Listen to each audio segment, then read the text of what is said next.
kota yang sejuk, yang tak hanya dikenal karena keindahannya, tetapi juga jejak sejarahnya.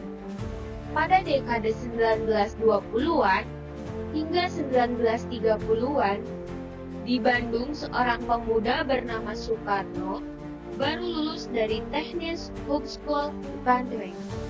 Sekarang dikenal sebagai Institut Teknologi Bandung atau ITB.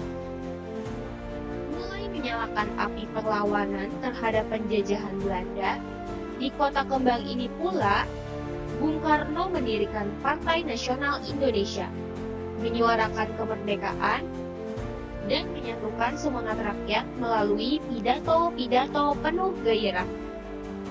Namun, perjuangannya tak berjalan mulus. Ia harus menghadapi penjara, persidangan, dan pengasingan.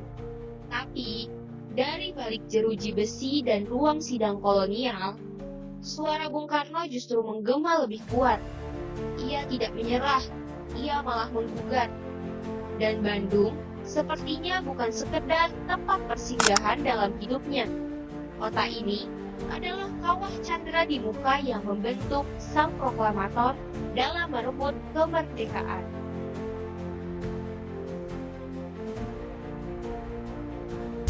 Inilah 5 tempat penting di Bandung yang menjadi saksi bisu perjuangan Bung Karno. Ke-1, Institut Teknologi Bandung.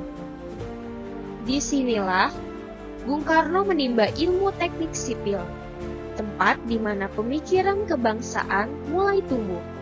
Di balik dinding kampus inilah, ide tentang kemerdekaan mulai terbangun. Kedua, Penjara Bancai. Tahun 1929, Bung Karno ditahan di sel sempit ini oleh pemerintah kolonial Belanda. Sebuah ruangan kecil, pengap, dan dinding tebal yang dingin menjadi tempat ia menjalani hari-hari dalam isolasi. Namun, bukan kesepian atau tekanan yang mengalahkannya. Justru, di dalam penjara Bancai inilah semangatnya semakin menyala. Alih-alih tunduk, Bung Karno menggunakan waktunya untuk berpikir lebih dalam, menulis, dan merumuskan gagasan-gagasan besar tentang kemerdekaan. Di balik jeruji besi, lahir kekuatan yang lebih matang. Penjara ini tidak mematikan perjuangannya. Ia justru memperkuat tekadnya untuk membebaskan bangsanya dari penjajahan.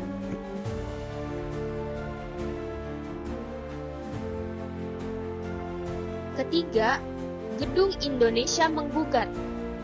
Dari tempat inilah Bung Karno berdiri tegak di hadapan majelis kolonial, bukan sebagai terdakwa biasa, tetapi sebagai pejuang bangsa. Ia menyampaikan pledoi terkenalnya yang kelak menggema dalam sejarah, berjudul Indonesia Menggugat. Bukan sekedar pembelaan diri, tapi sebuah dakwaan balik terhadap ketidakadilan sistem penjajahan. Dengan kata-kata yang tajam, lugas, dan penuh keyakinan, Bung Karno membongkar kebusukan kolonialisme, menyingkap penderitaan rakyat, dan menyuarakan cita-cita kemerdekaan. Pledoi itu mengguncang logika para penguasa Belanda, dan lebih dari itu, membakar semangat rakyat yang mulai sadar akan haknya sebagai bangsa merdeka. Di ruangan yang kini dikenal sebagai Gedung Indonesia Menggugat, suara seorang pemuda berubah menjadi gema perlawanan yang tak terbendung.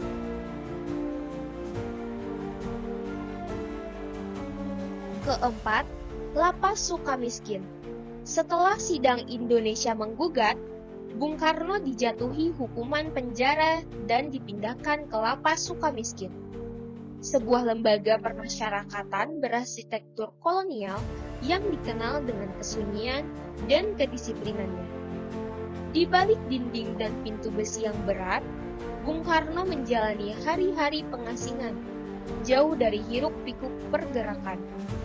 Namun, kesunyian itu tidak membungkamnya. ia justru menemukan ruang untuk menulis, membaca, dan merenungkan jalan panjang menuju kemerdekaan. Disinilah ia memperkuat keyakinannya, menyusun strategi, dan mengungkapkan gagasan-gagasan besar tentang persatuan, nasionalisme, dan kebebasan bangsa Indonesia. Kelima, Gedung Merdeka. Meski bukan bagian dari awal perjuangan, Gedung Merdeka menjadi simbol kemenangan diplomasi Indonesia di kemudian hari.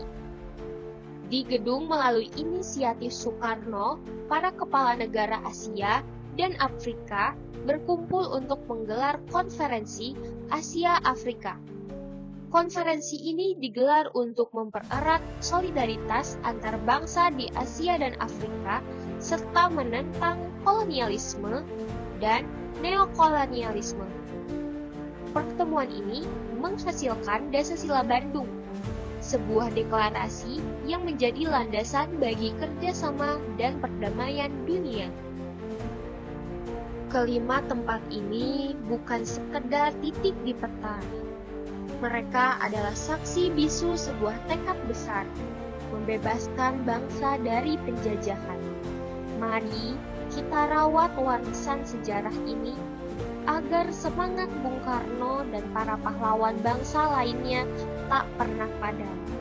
Mari kita isi kemerdekaan ini dengan rasa bangga dan menjaga kesatuan dan persatuan Indonesia.